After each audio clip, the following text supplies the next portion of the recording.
What's up, Mustang crew? Today we are changing the drive shaft universal joints on this 2002 Ford Mustang. The vehicle vibrates at highway speeds, most noticeably at 60 miles per hour and higher. The drive shaft itself doesn't have any visible damage. The balance weights are still on there. The universal joints are still the factory unit, and after 20 years and 135,000 miles, they could be nearing the end of their service life. Let's replace them. At this point, the rear part of the vehicle frame is on jack stands. The drive shaft has been marked.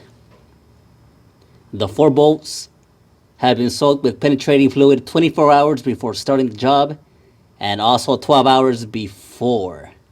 The 4 bolts are 12 point. Use a 12 millimeter socket. If you're using a breaker bar, you'll be able to break loose 1 bolt at a time due to the angles. See, it doesn't fit. We are looking at the drive shaft from the rear passenger side. The transmission is set to park.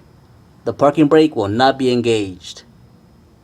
Break the bolt loose and remove it halfway. Set the transmission to neutral and move it to this angle. Set the transmission to park. Break the bolt loose. Set the transmission to neutral. Move it to this angle. Set the transmission to park. Break the bolt loose. The 4 bolts have been removed. You don't have to remove them halfway like I did.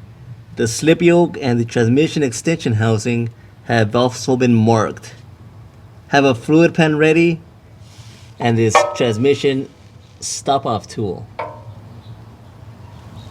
Service information states that you should not let the slip yoke bottom out on the transmission output shaft.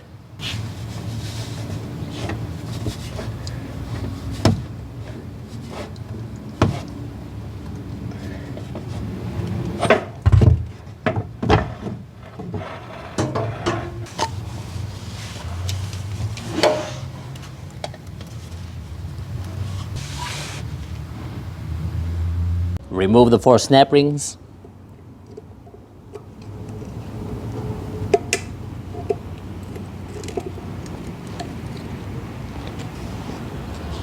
Next, we're going to use a tiger tool to remove the universal joint.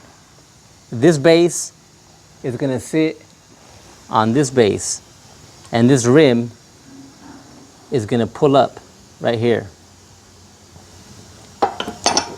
So it looks like this. And just tighten it with a 13 millimeter socket.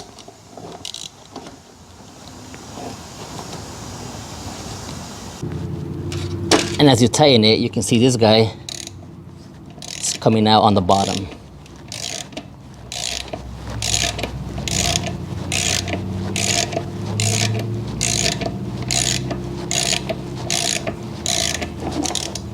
And there it is.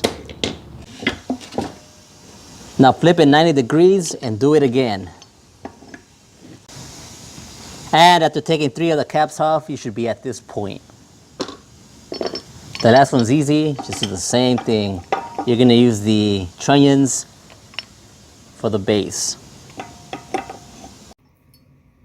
I ran into a minor issue. The Tiger Tool 10105 was too big to fit onto the centering yoke.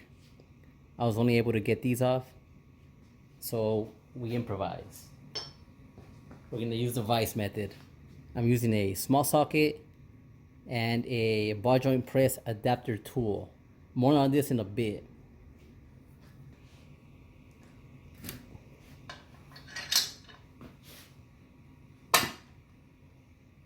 And it popped it.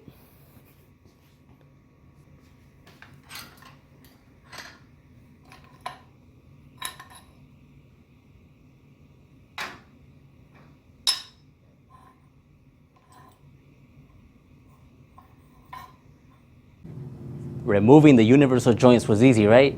Wow, installing them is even easier. Replacement part is Moog 354s. The centering yoke and the drive shaft have been marked.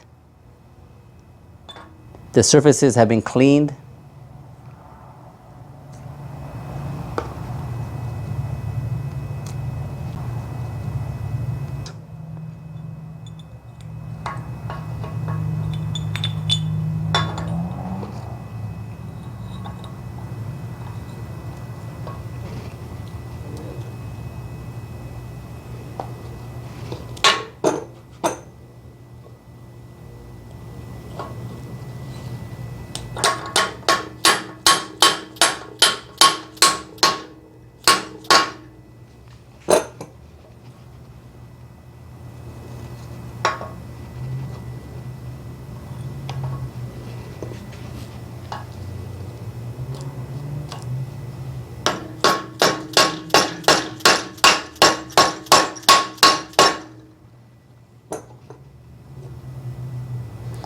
And then we're going to push them in with a vise.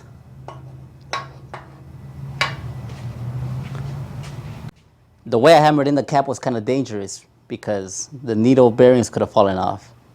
But the way I was holding it, there was no way that was going to happen. You see? Now we're going to push in the first one. I'm using the vise and socket method.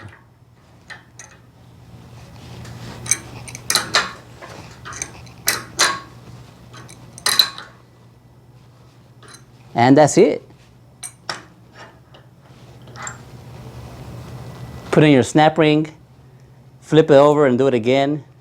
Time to hammer in the other caps. By the way, this is the clamp that I'm using. It also has the adapter that I used earlier in the video.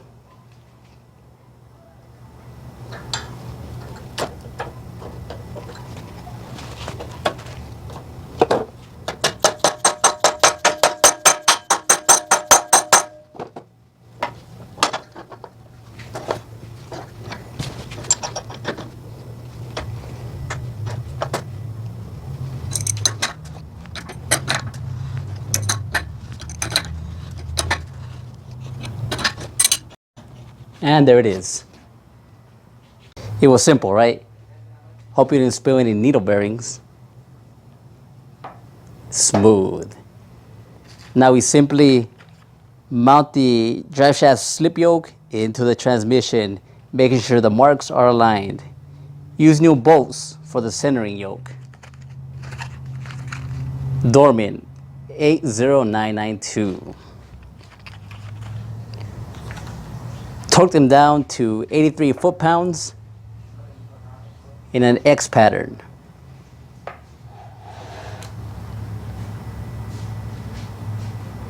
You will need to rotate the drive shaft like when you remove the bolts. The universal joints were the source of vibration. I hope you learned something. Have a good day.